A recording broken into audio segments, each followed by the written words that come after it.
Okay. Yeah, let me tell you right quick where we're coming from. If you want a pastry chef, but then we give you some pastries, but this is not pastry chef time right now. This is not no time for pastries because we're coming with the real deal right here. We're gonna wrap it out. We're gonna wrap it out. And so now it's time. Just go ahead and just check it out, okay? Just check it out. Okay. Check it out. Okay. Yeah. Check it out.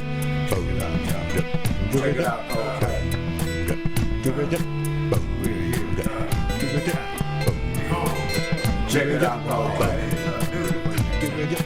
You are here to have a good time. We're gonna have to change. I'm here to give so evolve. Come people, grow. Walk with God. Into walk with God. The best or the worst. Don't stop. Got control. God of creation. Don't stop now. Or got control. God of deception. Don't stop now. I can tell you many things. But I cannot be. You, Candace, how's everything? Everything is good, new baby, so I'm bare sleeping, but it's of course a blood. Well, first of all, you don't look it, so compliment to you. That's number one. Number two, you're just getting back into action. Before I get into some of these questions, because I couldn't wait to talk to you about. You've been out. How long have you? How much of a break did you take? I took 6 weeks and made a couple of appearances because some stories were just so big that I felt I needed to respond to them. But other than that, I've just kind of been in baby world. I got you. Well, listen, I really appreciate you taking time out of your schedule because I definitely wanted to talk to you about a couple of things and of course yourself, but let's get right into it. I want to have you back and get your perspective on some trending news headlines. You called the escalation between and Iran a propaganda war. We all know what's been going on between Israel and Iran. We've heard President Trump speak about it. You've been on the record calling it a propaganda war. Explain that, Candace. Well, it was very obvious that this war was going to happen because the American foreign policy is dictated by Israel. And it was problematic that Bibi Netanyahu was increasing Iran. This is after they have effectively seized land in Syria. They were cheering we knew that it was going to wind up with Christians being mass murdered, which is what's happening right now. And what's happening in the Middle East, for those who aren't clear on this, is Israel is expanding its borders, whether that be by carpet bombing women and children, which we have not had a person with power effectively state that this long, of course. And now it seems they also want to annex the West Bank. What's happening in the West Bank, which has nothing to do with Gaza, is the individuals that live there are being traumatized by the IDF.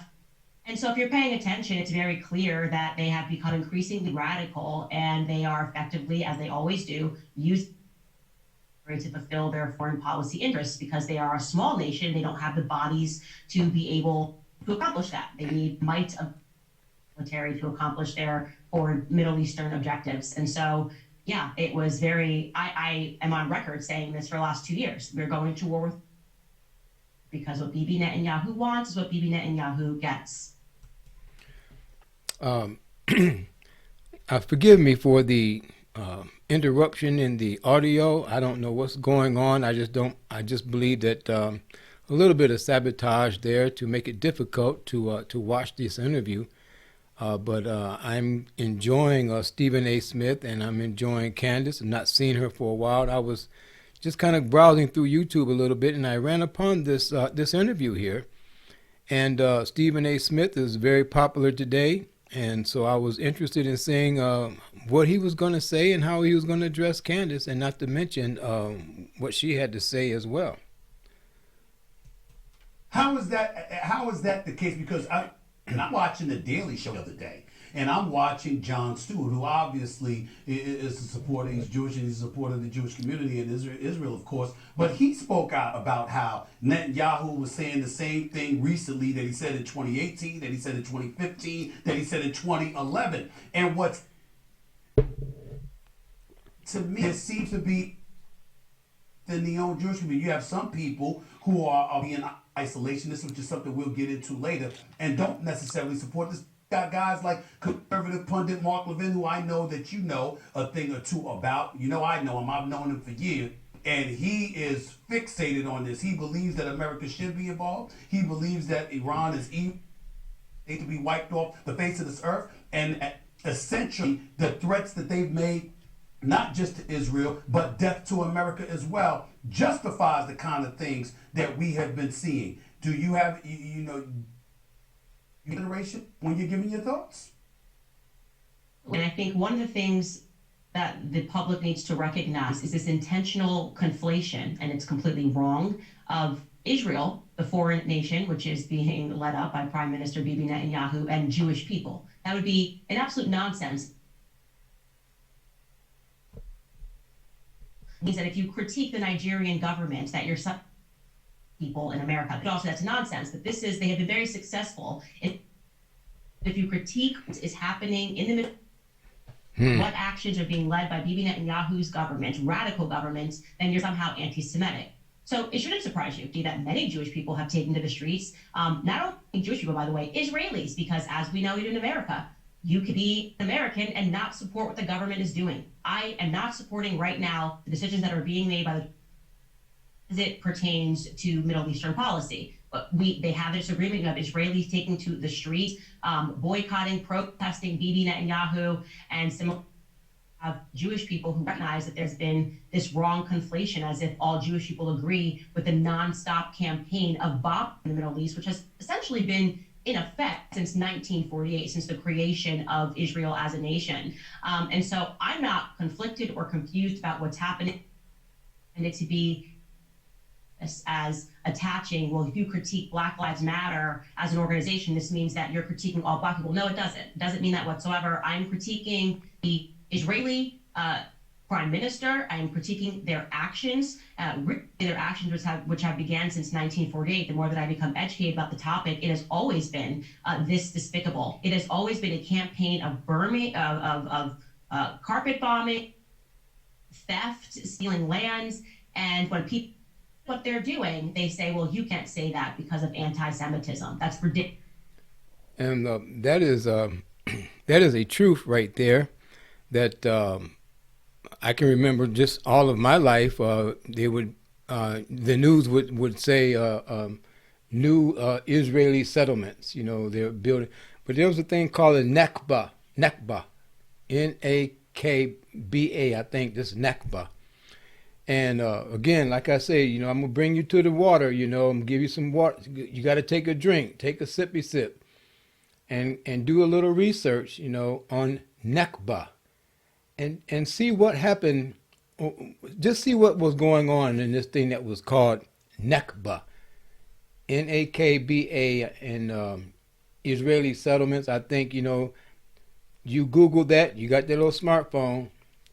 You put that up in there, and it's going to open up a whole wide world of stuff to you that will kind of bring you up to date, you know, because you have to have some kind of a prerequisite knowledge.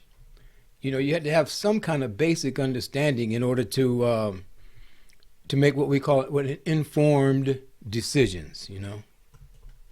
Okay, you know how I feel about this, especially as someone who's been called an Uncle Tom and a coot for critiquing things that were happening within the Black community. I am not going to respond to name calling. I'm going to respond to the fact that Bibi Netanyahu is a terrorist campaign.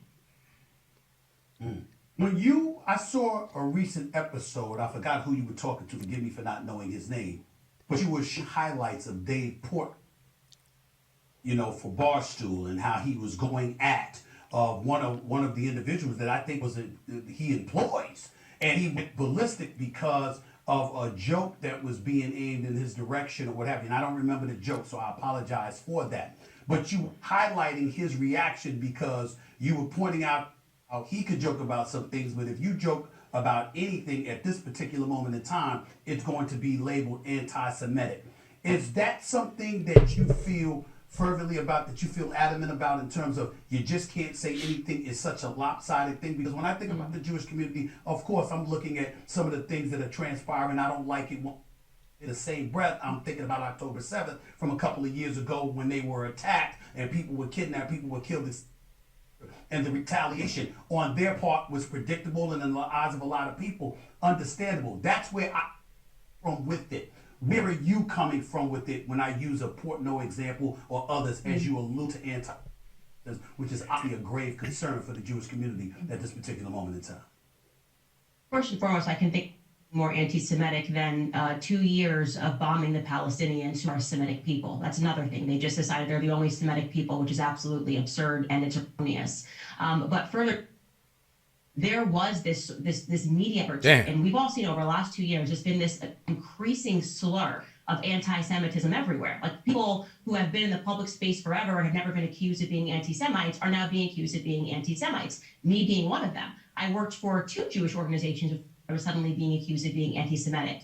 So sometimes on its face, you have to ask yourself a question. And again, I will use the example of BLM, where suddenly it seemed like being accused of racism to the point that it was becoming a parody. Like someone would braid their hair and they'd be like, cancel girl, because this is appropriation. When you start to see that increase and what people are actually trying to do is control speech, right? This guy said, I think it's okay if someone jokes at you and calls you Rabbi Dave Portnoy, you should be able to take a joke, right? Welcome to the internet, everyone's called different things. And he has a meltdown and asks him, Dave Portnoy says, how many Jews have to die before? That's an emotional manipulation tactic, okay? Nobody dies from a joke, okay? Nobody, Portnoy, hey, you're Rabbi Portnoy now, as they're critiquing you. And only do that, you only start to come in on speech and all these rules and these cancellations when you have something to hide, when you are wrong, okay? Because when you're winning on the basis of your ideas, when you're winning on the basis of the argument, you don't ask for more censorship. I want the debate. When I know I'm right about something, I'm not going censor.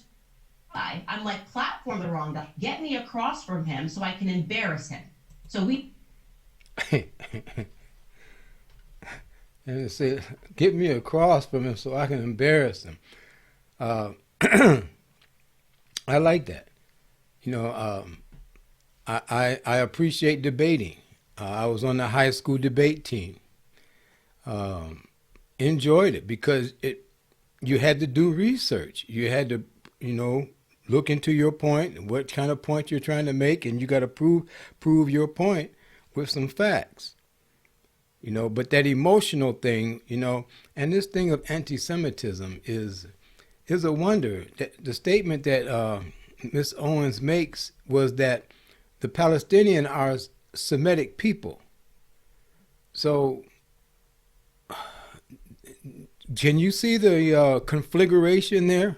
Can you see what they call an oxymoronic position that is? And then even further more oxymoronic is that the Israelis, Benjamin Netanyahu, and those of his ilk, they are not Semitic people. They are Europeans. Again, that's some more water. I tell you, but we got lakes and rivers, to drink. The knowledge is just flowing now, okay? Do your research. Don't take my word for it. Don't take Candace's word for it. Don't take nobody's word for it. Satisfy your own intellect. But you have to do the research. You just can't go off of emotions and off of what he say, she say. You say. Get your facts straight. Then you can be happy to be across from someone and embarrass them, as Candace so eloquently put. We knew this was coming on the basis of this increase of smearing people as anti-Semites for asking rational questions. And so I'm not surprised that we arrived at this point. Well, where I would push back on that, Candace, is that's you. You're highly intellectual, very, very articulate, researched, exceptional at defending your points. And so that gives you I don't want to say the motivation, but the ability to be calm and collective in articulating a point of view to refute something somebody else is on at you. But if you're just to use this example, and you're a Jewish individual emphatically believes that this anti-Semitism raising through this country, if not this world, at this particular moment in time, you can't understand why he would react. And I'm not saying he should have gone as far as he did, but can you understand from when he's passionate about it, because to me, it's coupled here that the Jewish community is feeling at this particular moment in time because of what they're doing, and to use your words, because of the action of their own government in Israel. Okay, and nothing is more obnoxious than having somebody as successful, a multimillionaire who probably doesn't even touch his own door handles, pretending that he's just so terrified and he can't decide. That's nonsense. Okay, he is trying to hype up his victim to have an argument to make, and that's what people do. They lean into victimhood when they cannot rebut. It would have been very easy for him to calmly explain this reason why this is wrong, and so died because of this joke. Someone fell over and died because someone tweeted Rabbi Dave. But that's nonsense. So he went with screaming, and then in this weird slave owner vibe tells him, I own you, and I pay you and I own you, which is just quite frankly despicable. Gotcha. You know, what Stephen presented right there was, can't you understand how this person, I did not see the clip, didn't see it, but how he believes and the fear of the anti-Semitism running through the Jewish community. I can understand it, and not only can I understand it, but I can also explain it. It's propaganda. It's brainwashing. All day long, every day, that's all you hear is anti-Semitism against the Jewish people, anti-Semitism against the Jewish people. Oh, if you're against the Jewish people, you're an anti-Semite. That's what they call brainwashing. That's what we call propaganda. Effective propaganda that has us saying, oh, you're an anti-Semite if you speak bad about Israel over there. And like Candace said, you configurate the Jewish people with the Israeli government. No. And again, I hasten to say again, do that research about who are the Semitic people. Look it up. And I'm sure that you will be surprised at what you might find. And again, I'm speaking to people who don't normally receive this kind of information. I'm talking like to my family and people who happened along the last stop. And by the way, I'm your host and conductor, Mansa Bay, AM. And this is the last stop, living with reality, truth and consequences. So now, but look it up. Look up the words Semitic people and who are the Semitic people. You'll be surprised at what you're going to find, not might find, what you will find. But again, you have to satisfy your intellect, satisfy your own mind. You know what? I gotta keep in mind, Candace, when I'm talking to you, I'm gonna make sure I don't raise my voice with it. You got me wondering if I did the wrong thing by raising my voice talking sports, for crying out loud. Let me look at myself. Let me check. And another thing that that goes along with that as well, that he prefaced that, like he said, Candace, you are very articulate. You know your point of view. You can express yourself very well. Well, I'll be doggone. That's what it requires. I mean, you may not have to be so articulate, so well spoken, but that helps. But what makes it more devastating to me is that she knows what she's talking about. Her facts line up. She's done the research. I'm looking here with something but let me just continue here.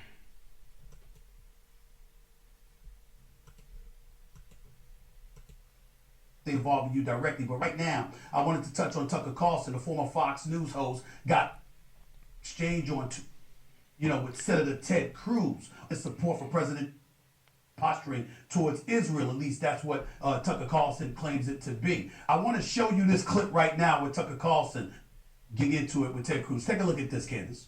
I'm living. I don't know the population at all. I know the population. You don't know the population of the country you seek to topple? How many people living around? 92 million. Okay. Yeah, How could you not know that? I don't sit around memorizing Well, it's kind of relevant because you're calling for the overthrow of the government. Why is it relevant whether it's, Well, because- it's 90 million or 80 million or 100 million? Why is Because that? you don't know anything about the country. I didn't say I don't know anything about. Okay, what's the ethnic mix of Iran? They are Persians and What percent? predominantly Shia. Okay, this is no, it's not, okay. you don't know anything about Iran. So Okay, actually I the am not country, the Tucker Carlson No, but expert on Iran. you're a who senator says, who's calling okay, for the you're the over. one. You don't know anything about the country. No, you don't know anything about the. You're the one who claimed Trump. You're the I'm one not saying that. who can't figure out I'm if it was saying a good you don't idea to kill believe- General Soleimani, and you don't said it was believe bad. they're trying to murder Trump. Yes, I do. Because you're not calling for military strikes against them in retaliation. Really believe We're that. carrying out military strikes today. You said Israel was. Right, with our help. I said we. Israel is leading them, but we're supporting them. Well, you're breaking. Because the U.S. government last night denied, the National Security Council spokesman Alex Pfeiffer denied on behalf of Trump that we were acting on Israel's behalf in any offensive capacity. We're not at all. bombing them. Israel's bombing them. You just said we were. We are supporting This is Israel. high as stakes. You're a senator. If you're saying the United States government is now we're we're- with Iran right now, people are listening.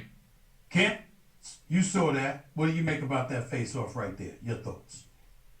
So first thing I want to say is I greatly respect both of these men. I very much like Ted Cruz as a person. I have had nothing but pop with him anytime I see him. But in this clip, it really embodies everything that American people are so frustrated with. Right? Yes.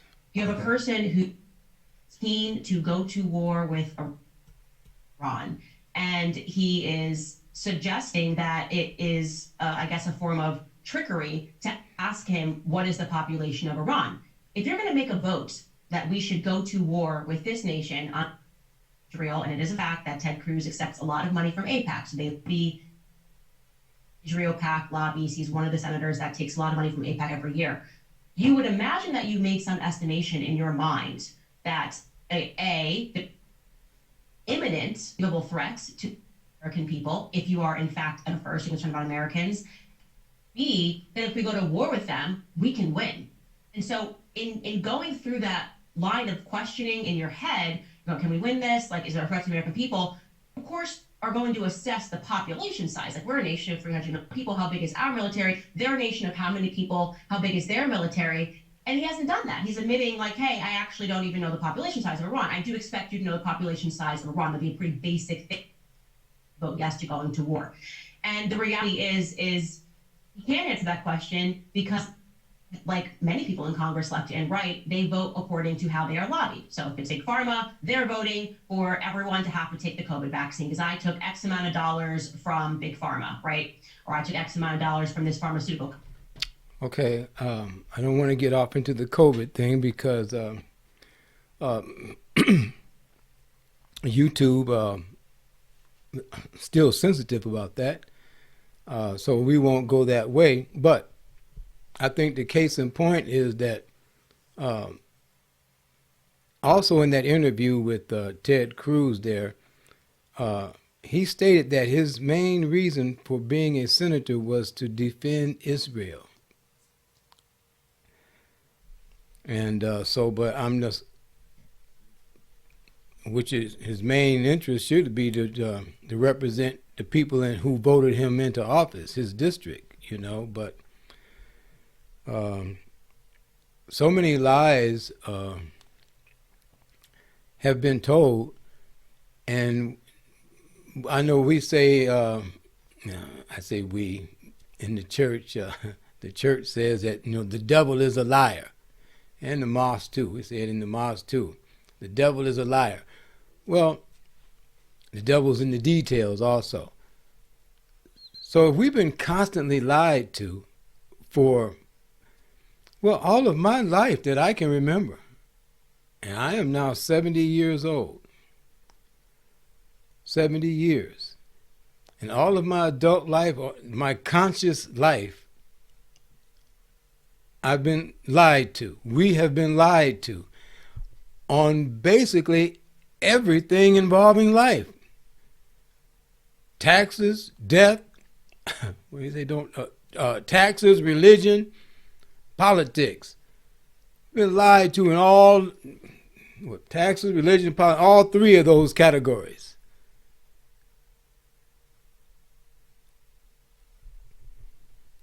Enough said. If it's big war, you're dealing with the nonstop war. There's always been a threat in the Middle East, right? And we've lost all of those wars, right? The Taliban has our weaponry. There were no weapons. 11 has grown up. We are demanding that all of you be able to answer some basic questions and to explain why a threat, which Tulsi Gabbard, the director of national intelligence, 8 weeks ago, sat down in the congressional hearing that there was no nuclear threat 8 weeks ago. Now, suddenly, weeks later, there is one, right when Israel decides that they want to bomb Iran. It's a nonsense. It's a fact that Netanyahu, Benjamin Netanyahu, the prime minister of Israel right now, they have a criminal case against him, and that as long as this war is going on, he is safe. But when this war is over with, he's going to be prosecuted, and he knows this. Yes. So there's a lot of dynamics going on here. A lot of dynamics going on here that requires a prerequisite knowledge. Now, here's something that I would really like for those of you who are interested in the Middle East, so-called. If you're interested in getting some actual facts and some in-depth knowledge, there is a movie called Lawrence of Arabia. I remember watching this movie, I forget how old I was, in my teens maybe, early 20s, mid 20s. I've watched it about 3 times, maybe 3. And it wasn't until the 3rd time that I realized that this was an actual history of what went down. This man, Lawrence of Arabia, he was a bad dude. I have to take my hat off to this cat. Lawrence of Arabia was a British agent, spy, whatever you want to call him. British, he was high up in that military ranking. Lawrence of Arabia. I won't go off into what is, any of the details, but I'm telling you right now, it's a particularly little long movie, but it is full of wisdom, factual understanding that you will gain from watching this movie, Lawrence of Arabia. And in fact, I'm going to watch it again.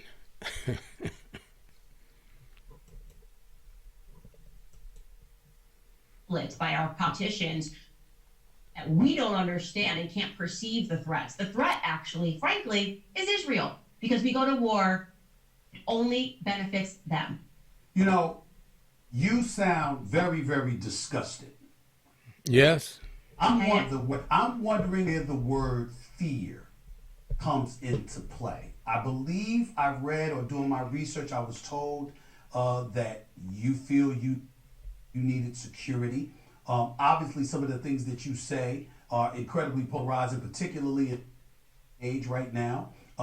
Whether anybody else to conclude, I'm just telling you what they're saying. When you take that into consideration right now, as you look at your life, you just was on maternity leave, you got 4 kids, you have, etc. How comfortable is life for Candace Owens right now, or lack thereof, dare I say? I want to be honest, I have tremendous fear. And that's why you have to tell the truth, right? If you declare Christ's kingship and you truly are a Christian, then your number one fear is of God, because this is not it. We get 80 years in this life, and we're in the next. People who pretend to be Christians, and they look at what Israel is doing. They look at the nonstop campaign of starvation. You can look at the videos of them bombing children, the children crying, shooting children as they try to run food. And you pretend to declare Christ's kingship. And yet what you're actually fearful of is saying that that's wrong because you don't want to be canceled, because you don't want to lose your job, because you don't want people to call you an anti-Semite. I question your sincerity is what I would say. I don't sit in the seat of judgment, but what I say to people is you are going to one day meet your maker. So you better start doing the right thing, which is to tell the truth unapologetically. And I want, in terms of my family, inherit that for me. Passionate, to be passionate for the truth, which is to be passionate for Christ, right? That is what Christ is, the truth. You have to follow Christ at all times. And Who are you? That that is well said, very well said. And I would just like to say that the truth shall set you free. It will free your mind of doubt. It'll free our minds of doubt. Excuse me. It'll free our minds from an illusion as opposed to reality, so that we are capable of making informed decisions. Saying is pretending to be Christian, just for clarification. all the and people just released further parts of this interview with Ted Cruz, and he says, why should we follow Israel? And he says, the Bible says that if I, bless Israel, then I will be blessed. That is what Ted Cruz says to Tucker Carlson about why we should be following them into this war. So who's a Christian pushes back on that. He's like, well, let's get into the theology of this. You think that you'll be blessed, and I'm filling in the blanks here, but essentially what Ted Cruz is offering is that you will be blessed if you allow this nation, which was created in 1948, Genesis is referring to this modern Israel, to bomb, starve, kill, take land whenever they blackmail our politicians, Jeffrey Epstein, a lot of questions about who shot JFK and why we couldn't get those files. You're going to be blessed if you keep supporting this. And that is the reality, is that there was this incursion after the Scoville Bible. And this is what I really have people who believe this heresy to look into the history of the Schofield Bible, look into who funded that Bible, to teach how to view the nation of Israel. The Bible is not referring to the modern state of Israel and Bibi Netanyahu. God is not calling upon you to support the slaughter of women perpetually, and is going to award you with heaven because kids are crying and starving and dying in the Middle East. I mean, fervor or religious understanding, please just have a little sense, okay? God doesn't support the nonstop murder of innocent lives. That's just like Christianity 101. Back to you. We're going to have to continue this. This would be with a part 2, because this is intriguing to me.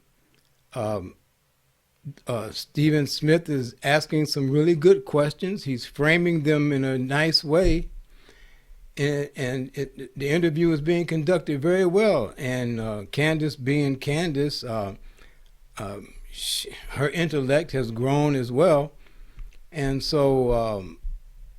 I would just like, comment, send some comments. My family, my people, after you've done a little research, though, just don't come back with what you feel and what I think.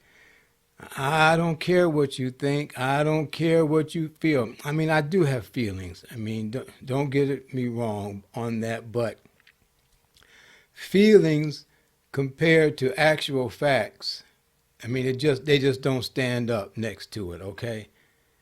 I'm not trying to tell you I'm some cold-hearted snake. No. When it comes to actual facts versus feelings, God is a just God, and his justice will not sleep forever. And sometimes I say it was good news for some, it's bad news for others. It just depends on what side of the fence that you line up on. And if you straddle the fence, well, we know what happens that way too. There's another movie before I leave, before I close this here episode. Sidney Poitier and, what's the other actor's name? Richard. I can't think of his name, but anyway, the name of the movie is The Long Ships. Richard Widmark. Sidney Poitier and Richard Whitmark are the main stars of this movie. And it will give you also a further understanding of the relationships between I don't know if I can say Christianity and Islam, because these were the Vikings with the long ships, but Norsemen. But it's an excellent movie but it'll give you an idea of development of what straddling the fence is all about. They had this thing called the Mare of Steel. And that's what happens when you straddle the fence. You ride the Mare of Steel. It's in this movie, The Long Ship. I'm your host and conductor, Mansa Bay, AM. It's been my pleasure. I hope that you've gained something from some gold, some nuggets, some sips of water, some knowledge that you can go and do a little research, satisfy your intellect, and come on back for part 2 with Stephen A. Smith and Candace Owens. Thank you for listening. Good day. You lie about God now. See, God has come. Not how you and I thought. To be frank, I had not had to answer your question, and the reason for that is I understand what kind of demons we're fighting, and I put my faith in the Lord. You know, my is prayer, and I to live my life very honestly and let people know what's going on in the background. Obviously, I don't know if you saw this, but while I was on maternity leave, the FBI called me. There was a group chat with 40 Jews in New Jersey plotting my assassination. I did not see that. It really happened. Yeah. A man was arrested. And by the way, the irony of this is we are told, because he was upset that I'm speaking against the state of Israel, we are told that we have to invade because they're religious fanatics, right? Look what we're dealing with. People that believe that this state has the right, God has blessed them with the right to murder and kill people. Supporters now trying to kill Candace Owens. That's a fact. You can go look this up. FBI, Candace Owens, and by the way, he pled guilty. This wasn't like he got caught up in some plot. He pled guilty to trying to Owens. Yeah, I think that really are in quite a paradox here. Talk about who? Who taught us this? Who taught us about this guy? And I'm talking about get the hell control. He's fired by the Media Network, Fox News. He has more popularity and viewers than ever before. He unapologetically believes the same things I do, that if we don't fight for people, then we will no longer have a country for our children and our grandchildren. You got to know what your role is. Talking about, oh, you my darling. Oh, my darling. Oh, you my darling. I ain't talking about Clementine. No, I'm talking about the rhythm. You my love to my heart. Yes. How do you feel about what Washington did on To my rhyme. Right now, people applauding Donald Trump are Meghan McCain, Ted Cruz. Ted Cruz ran against Donald Trump, and John McCain with his dying breath was another Trump. His dying breath. And I remember Meghan McCain saying, this country was always great. It never needed to be made great again. Take a stab at Trump, even as she was giving words for her father, which is remarkable, right? So if Trump's aligning himself, people that support him, and the people that did support him are saying what he's doing is wrong. That doesn't mean that that means that Trump is betraying MAGA, okay?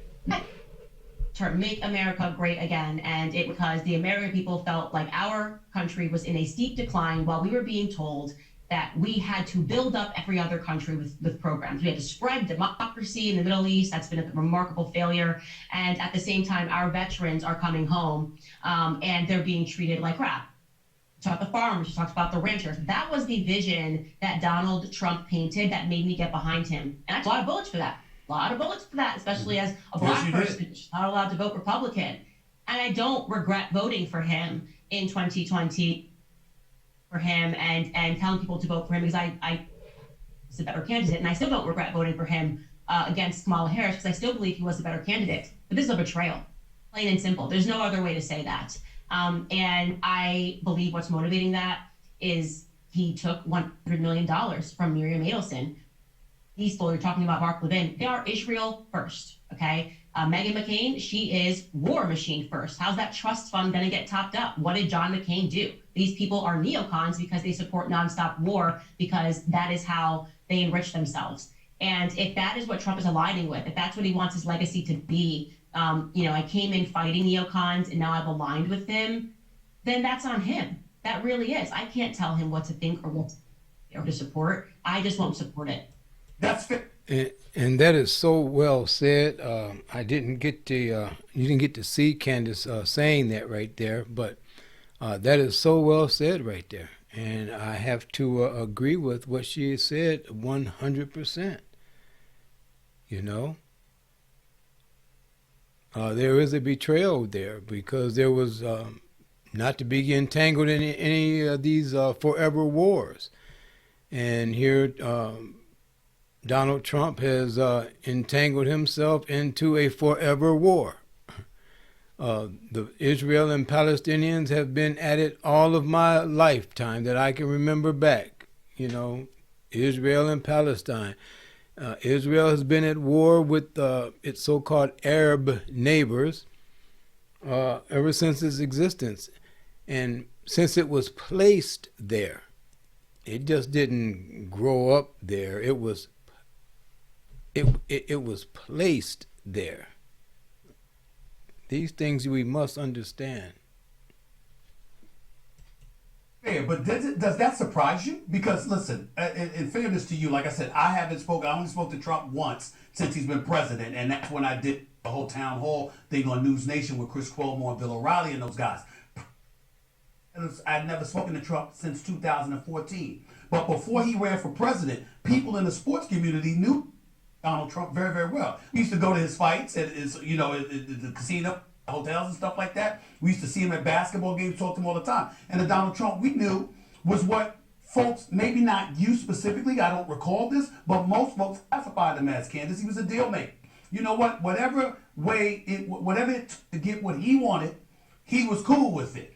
And so for me, this is not a surprise when you talk about him veering left and right, actually, when it comes to some of the things that he's elected to do. But most people with MAGA seem surprised, and they do feel like they are uttering words like betrayal.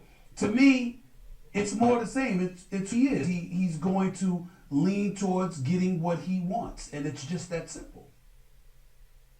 Okay, that's a fair assessment. I would say why we're surprised is because we had for 4 years, and he wasn't a warmonger. He wasn't aligned with the neocons. He was fighting them tooth and nail the first 4 years that he was in office, and it seemed to us that and I think anybody would agree, the country was getting better. I mean, I think that's why he increased his margins in voting. If you look at the demographics, more black men, more black women voted for him this second time around when he got into office. Because the rhetoric fell on deaf ears when people were like, oh, he's going to do this, he's going to bring us into war. Well, we go, he didn't do that for the first 4 years. So yeah, it has been a shift in how he behaved in the first 4 years of office. But to put two and two together, big first time, right? That was the whole, nobody wanted him. It was the never Trump movement that was led by the McCain types. He can't get into office. And so did he buck to them suddenly when he took that check from Miriam Adelson and then change his motivations? Perhaps we're having to do some internal soul searching for those of us who have voted for him second and third time to wonder what he changed. But I think you have to admit that there has been one. He wasn't putting us into wars from 2020 to 2024. Are you fearful at all that the Trump presidency, in terms of him being the 47th president of the United States, that it could end up being worse than anything you ever imagined if Kamala Harris had won the election?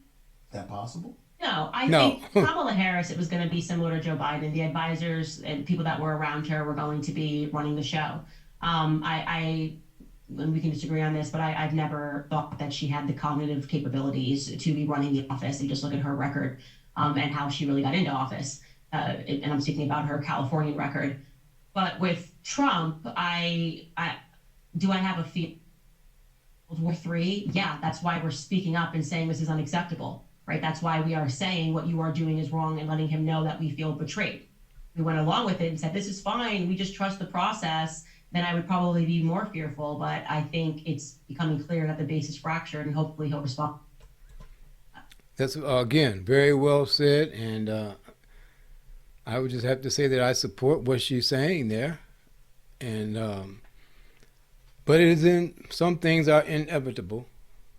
The most honorable Elijah Muhammad, he writes The Fall of America in his world famous book entitled The Fall of America, and it's crumbling just as it is written in these books, and it is crumbling as it is written in the scripture. Now, can she be saved? There's only one instance in the scripture that a place was saved, and that was Nebuchadnezzar. Who was that? Sent to Nebuchadnezzar. Nebuchadnezzar? And Jonah. And Jonah was running from his mission. He was running away. He didn't want to go. He didn't want to go to Nebuchadnezzar. Oh, the pronunciation just escaped. I got a Joe Biden moment there. But Babylon in the Revelation said that she could have been saved, but I remember some in the scripture in the Revelations where the nation stood afar off and watched her smoke rise or something, and they felt sorry for her. But that's a whole nother thing there. I don't want to get off into that there. I want to stay on the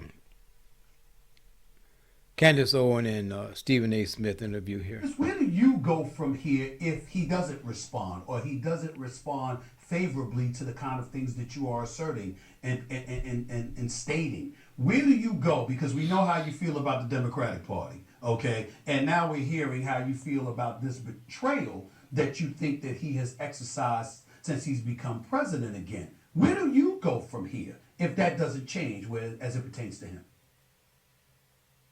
Well, I think no matter what, I'm always going to support a candidate that I believe is telling the truth or that is going to do the most good for America. At the end of the day, my day is not motivated by politicians. I don't have faith in politicians, right? I have faith in, and so it's not going to throw them. I'm not going, oh my God, I'm going to become a Democrat tomorrow, or I'm no longer going to vote for Republicans anymore. I think that, and if anything, if he really truly continues to follow this and does what Bibi Netanyahu wants, then it's going to bring both sides closer together, because we're going to recognize that keeping us warm, all the same people at the top are benefiting. The oligarchs, the war machine, and I don't have plans to leave. Like I said, I don't regret voting for him. I regret what he's doing right now. And until I see who the candidates are, I won't be able to mark on where I'm going to go, because I'm always going to follow what I believe to be right. Does any candidate stand out there in your mind? I mean, when I think about it, they've been talking about me as a presidential candidate. Candace, get that out their head. I'm not qualified. I don't know. I'm learning stuff from you and everybody else. I don't know any better. And damn it, I will tell you, I am interested in highlighting those who deserve to be highlighted from both sides of the aisle, to make sure we can do what we can to get this country steered in the right direction and see some figurative light at the end of the tunnel, per se. Is there anybody that's standing out in your mind that we should pay close attention to moving forward? Thomas of Kentucky has been the most consistent. I think she said Thomas Massey. Has earned the ire of Trump and the ire of AIPAC, because he does not accept he votes against every war, and he will not send a single dollar overseas. He votes against every measure to the American people are taken care of first. And so he is the person that I peer pressure the most to run for president, and I get behind him. And I feel that he would never betray, because just you can look at his voting record and see where he stands on issues. Damn, Candace, only one? I asked you, I got some names, you gave me one name, so I'm going like this. That's a bad state of affairs. As much as you know about politics, as much as you follow this, Ask you an open-ended question like that, and you only give me one name, I got a reason to be really, really nervous, Candace, because that means you don't get it. Yeah, I mean, You know that's Stephen A. Smith. He's a sports like announcer too. You know, so he's just got that loud voice. So he's doggone you, Stephen A. Smith. I kind of like you. I'm liking you. You know, and you're bringing it. Yeah, you're bringing it pretty good there. I when it comes to Israel, it's crazy to see how they vote. It's and it's Ukraine as well. The way that they've just been sending our money to an effective laundromat. This is okay, and the American people should be upset that we've been promised, oh, we're not going to do this, and it's always the next emotional conditioning of why we have to send money overseas while the American people continue to suffer and our cities are in a state of decline. So no, I'm not impressed with politicians on the left or the right at the moment at varying degrees. They betray us more than others, but there's no one that I find to be impressive right now. And maybe there's some people that I'm missing, and I'm sure I am. That sit outside of DC, but in terms of people that are in, Cassie is the first name that comes to mind. I think, listen, it's not to me. I don't have a problem with America first. I do have a problem with America only because I don't want to be a nationalist to the point that I forget the global perspective because obviously we do business across the world. When I think about Israel, I'm saying to myself, that's supposed to be the lone democracy in the Middle East. You're looking at Ukraine. Okay, if you don't support them, then Russia gets more empowered. I get a bit concerned about that. Again, I don't know as much as people like yourself, but You know, the one thing I would like to iterate to interject here is that America, and let me just say the White House, and on the other side, let me say the Black House. And this would be my only bone to pick, I guess, with Candace, is that so-called Black America, the most honorable Elijah Muhammad, he said the only solution for blacks in America is separation. And it's not just being blacks only. Like Stephen was saying, he didn't want to be just that kind of a nationally mean America only and looking at the global picture. Yes, the global world does exist. The White House does exist. But the problem that the way I see it is that we don't have a Black House. You see, we don't have our own Black House to get our house together. So first you have to get your own house together. Then we can talk with our neighbors in the White House. And then the universal, the Catholicism, the universal houses that are around the world, spread abroad. But first of all, we have to take care of our own house, build our own house, support our own house. Yes. So that would be my only thing I would like to interject there, Stephen. Those are the kind of things from a distant perspective. I look at, I say, okay, I don't want to just be pouring money all over the place, but in the same breath, if these other nations need our assistance and they're allies of ours, I'm not that necessarily. Do you believe in having a global impact, having our foot around globally to make sure that the world is a better place or a safer place to some degree? Even us playing that kind of role? First and foremost, I do not support Ukraine. I do not think he's a modern day Bolshevik who's mass sending Christians to slaughter in an unwinnable war. He's just mass murdering Christians. And so if you're telling me at least Putin is defending Christians at this single moment, I don't pick Putin but I know that Ukraine is more corrupt because we conducted a color revolution and we installed one in Ukraine back in 2014. John McCain was behind that, and this is what we do all over the world. We these fake protests, and then we overthrow a duly elected leader, and that's what we did in Ukraine. Ukraine is a corrupt country, and it's a laundromat of America. It's not a democracy by any stretch of the imagination.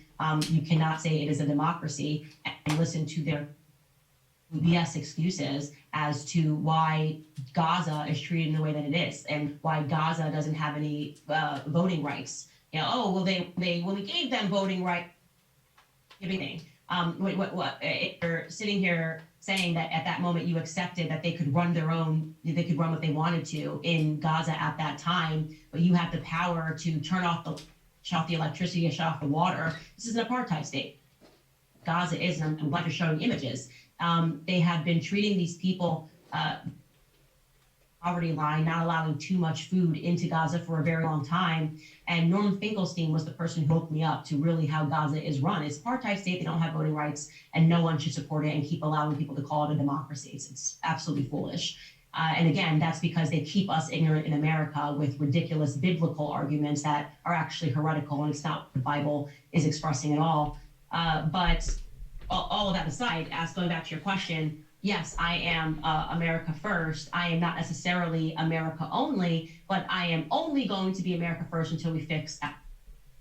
And that is, again, common sense, right? You have a household. If you got to feed your kids. If I said, hey, Steven, actually don't feed your kids, and I'm going to need you to feed the neighbor's kids, I'm going to need you to feed my kids and people over that you don't even know, Utah first, while your kids are starving, but that makes no sense. Doesn't make any sense. Of course, I'm going to make sure my kids are fed first. This is America. Let's make sure that our people are taken care of first, that our people are able to live well, to have jobs, and to feed their families before we go around trying to fix the world's problems. I mean, we send dollars for ridiculous things to trans rights in Pakistan. Like, what are we doing? That's a laundromat. That money is obviously not going there. It's being stolen from the American people. But what about the issues that's going on right here in this country when we're talking about the immigration issue in Los Angeles, and how you've got the president sending 4,000 members of the National Guard, 700 Marines to the city of Los Angeles to protest throughout this nation? No King's protest, because the left was going to be diametrically opposed to his position. It's not just stuff going on abroad, it's stuff going on right here in the streets of America. What do you say about that? Because like you said, fixing our own house obviously should be a priority in your eyes. What do you say about that? What's been going on in LA? Is the job of the federal government when you have an incursion, as we did during Biden's administration, of millions of people coming across the border to pull out of the country? Who does that hurt? It hurt. Do you catch the oxymoronic situation that I was speaking upon, as far as getting our house together, our own black house? To separate is not it's not necessarily a what can you say, an anti-white thing. It's not being anti-white. No, it's just being pro-self. It's a military standard. General order, number one, to take charge of this post, meaning yourself first. Yourself is your first post. And then the second general order is you walk your post in a perfect manner, keeping always on the alert. Third general order is to report all violations of orders that I'm instructed to enforce. Fourth general order is to report all calls from posts more distant from the temple than my own.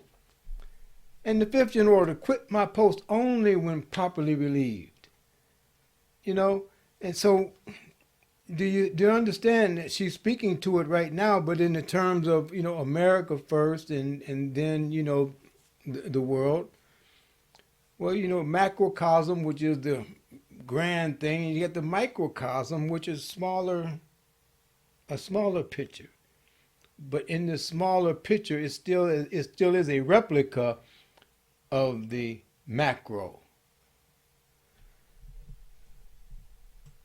Hurts us, obviously, when all of these people are unaccounted for in our country and playing a part in the economy while they're not paying taxes. That's ridiculous. You got to go home. There was a country I know, I married an immigrant, and it took us 7 years. Okay, 7 years for my husband to go through the process to become a legal American. So I'm insulted when these people that there's just no way to do this. It's a long process, it's a hard process, but you can do that. And you're not going to tell me that all of these people that they've been in for less than 4 years, especially the newcomers under Biden's like very open border policy. Americans suffer when people are in this country unaccounted for. Sorry, adios amigos, you got to go home. I don't care at all. You got to follow the rules. I'm not going to feel back the law and got away with it while there was a different president.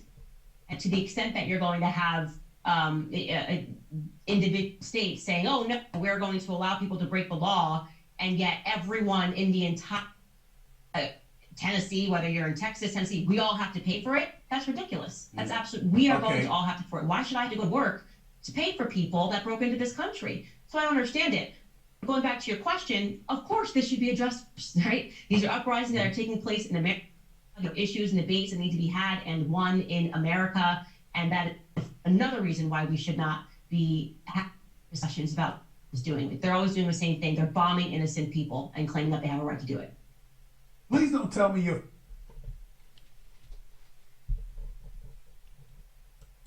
feelings about what you just described going on in LA in terms of the immigration issue. You don't feel that way about the children, do you? Children, I mean, doesn't matter if it's to use the to say that the argument is that a child is allowed to break the law. Let me tell you why that's really wrong. They say this is like the separation argument. You're going to separate them from their parent. No, first, everyone should go home together. You should take your child and you should go back to Mexico. The second thing that I want to say about how ridiculous that is wouldn't have the argument that if, let's example of a black man commits a crime in America, you know, let's say he shot someone and now he's got to go to prison. We wouldn't say, please tell me that you considered, Judge, one, yeah, he broke the law, but he has a child.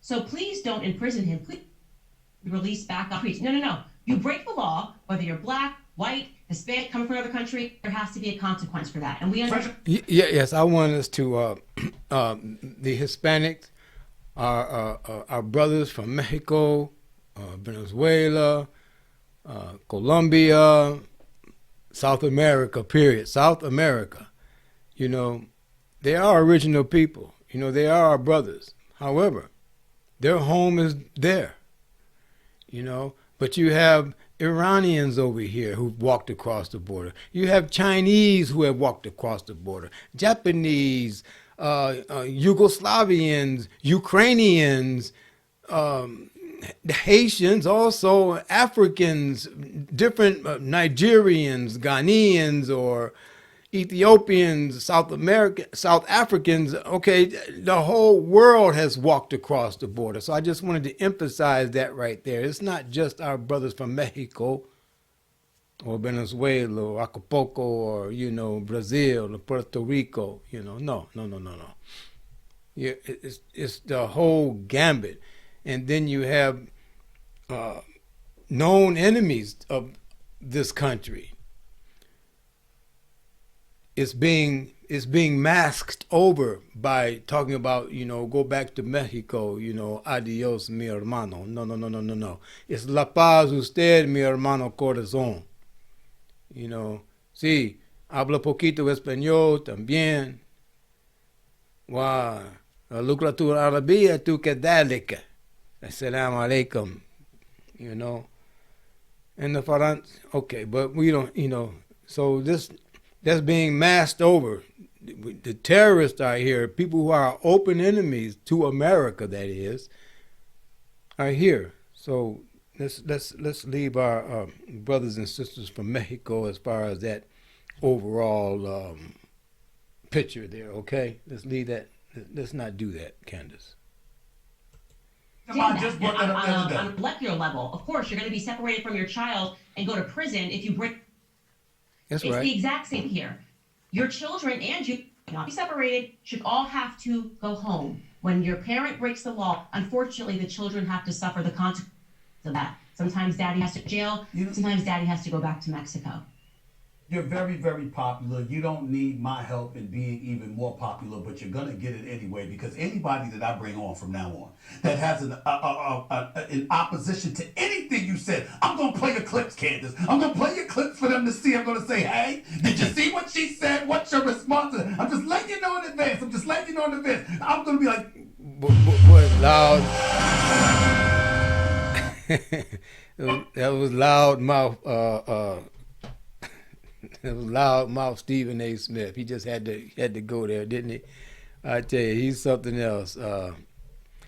I really appreciated his. Also fought a great lightweight champion before he fought Sugar Ray, Roberto Duran, and Duran didn't run. I really did appreciate his. Where are we at here? I kind of got lost here, so I'm gonna get this back up to date here. Where are we at? I know you gotta go. I gotta. I'm a former employee of Fox News. Check this out, Candace.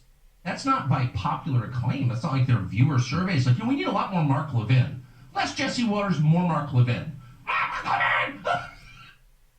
Should all have to go home. When your parent breaks the law, unfortunately, the children have to suffer the consequences of that. Sometimes daddy has to go to jail. Sometimes daddy has to go back to Mexico. You're very, very popular. You don't need my help in being even more popular, but you're going to get it anyway, because anybody that I bring on from now on that has an opposition to anything you said, I'm going to play your clips, Candace. I'm going to play your clips for them to see. I'm going to say, hey, did you see what she said? What's your response? I'm just letting you know in advance. I'm going to be like, look, did you hear what she said? Just so you know, because I want you to know there's folks out there that think like this. They feel making very valid. Just want y'all to know that. But listen, before I let you get on out of here, and I really appreciate your time, I know I got to let you go. I had to get back to Tucker Carlson because of the War Room podcast. He had told hosts about his former employer, Fox News. Check this out, Candace. That's not by popular acclaim. That's not like the. Less Jesse Waters, Mark Levin.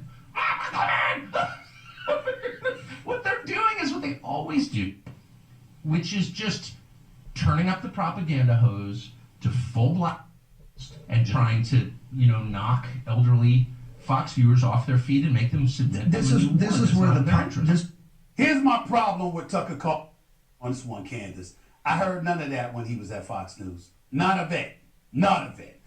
Now I'm hearing this from him. Now that's my only. You weren't watching Tucker before he got fired. There's a reason he got fired. Tucker was standing up to the war machine. He was standing up to Ukraine. That is the literal reason why Fox News got rid of Tucker. He was anti-war. And he has, by the way, admitted, and we are all subject to changing our opinions. In the past, when he was on CNN, actually, I think he was very pro-Iraq war. And how wrong he was on the Iraq war, and he believed the weapons of mass destruction, was that provided a turning for him to be anti-war when he realizes that actually this is a machine. And so while he was at Fox News, he's covered a ton of things, but when it came down to a new war, Tucker was bringing in people online to talk about why we absolutely should not be going to Ukraine, and it became problematic for just as what he's saying, they appeal to a market of people who believe that there's a threat around the corner, elderly to believe that nukes are going to be dropped on them because they grew up in a generation where there was a nuclear threat with Cuba, and Tucker Carlson was not serving them, so he had to go. Last question to you, and again, thank you. I know you got to go. I got to ask you this question. I was watching a video of you. It was from weeks ago, or so I'm trying to remember the date, but you was talking about, watching what you say because you're going to be banned, but this is how it is. You absolutely don't mind, etc., because you're going to keep on going. Let me say this one thing about Tucker Carlson there in that Fox situation. Tucker Carlson also made a trip to Russia. That's Fox. The machine hated that because in his trip to Russia, he was just astonished on how beautiful the country was, how beautiful the cities were, ornamentals, clean. Not like the trash heaps you see in our major cities, too. He exposed that also. Yes, Tucker Carlson in Russia. A little nugget. Go check out that if you can find it. They've probably been trying to hide it, but I'm pretty sure you'll be able to Google that on YouTube as well. Yes. So it was We are allowed to grow and change our mind. There's nothing wrong with changing your mind when you're shown a certain set of facts. A wise person will change their mind if they're on the wrong side and if they just didn't know. It's not wrong. It's not a sin to be ignorant, to not know. The sin and the problem comes when you don't want to know. I don't want to hear it. I don't want to hear that. Now we got a problem, Houston. Or should I say, you got a problem.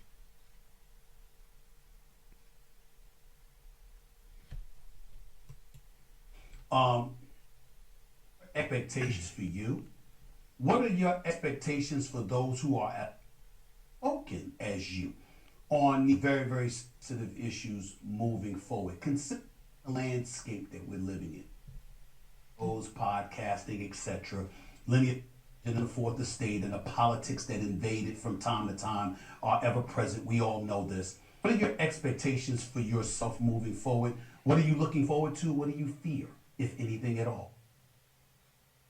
I think last year was really kind of for me where I chose truth and I was severely caricatured and attacked in the media, lost my job. And that for sticking to truth, the reward has been actually my platform has gotten even bigger and more people are listening to me than ever before. I hope what people learn from that is while because lies spread quicker, a lie is quicker. It's the race of the tortoise and the hare. At the end of the day, when the truth gets around to it, it always wins. It's more powerful. Because you only have to hear the truth once to know that it's true. Lies have to be told repeatedly to try to convince you the other way. And so I'm going to keep telling the truth and see where the chips land because I know where they're going to land. It's going to land inevitably on this and reality and truth. So I'll be. Candace, I bet you know that. I love having you on the show. I love listening to you. Some of the stuff is scary as hell, Candace. I ain't gonna lie to you now. As you edify yourself and you learn more and more and you hear your truth is actually the truth in a lot of circumstances, okay? So, yes, I really appreciated that interview with Candace from Stephen A. Smith. I want to give him credit for bringing everything out, too. And, he held his own, too. He brought up some counterpoint and counterpoints and that allow us to be informed. The founding fathers of this country, they said that this republic, that's one thing too I have to keep reiterating too. This is not a democracy, family. This is not a democracy. Quit saying democracy. Quit saying democracy. This is not a democracy. Wash your mouth with soap. No, this is a republic. And to the republic for which it stands, okay? And one of the founders said that for this republic to be a success, the Constitution, the Bill of Rights, and all those fine words, it depends on an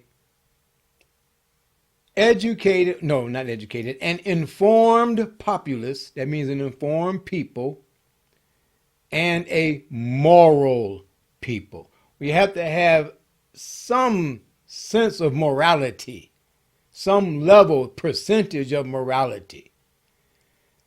How much of a percentage? Well, it's going to have to be more than 50% of morality, You can't have men thinking that they can be women. You can't have men competing in women's sports. You can't have abortion on demand. I won't go any further on that. I want to thank you again. I'm your host and conductor, Mansa Bay AM. Mbacum is an acronym that I use from time to time. Kind of sounds like an African name, Mbacum.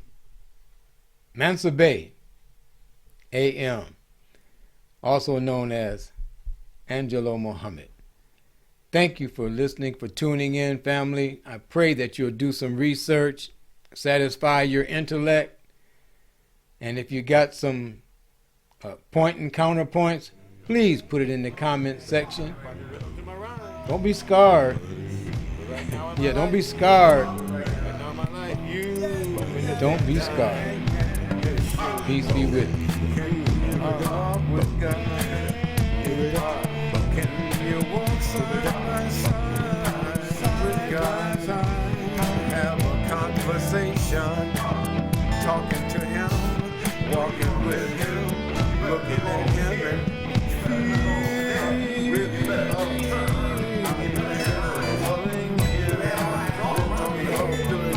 Spirit and His flesh.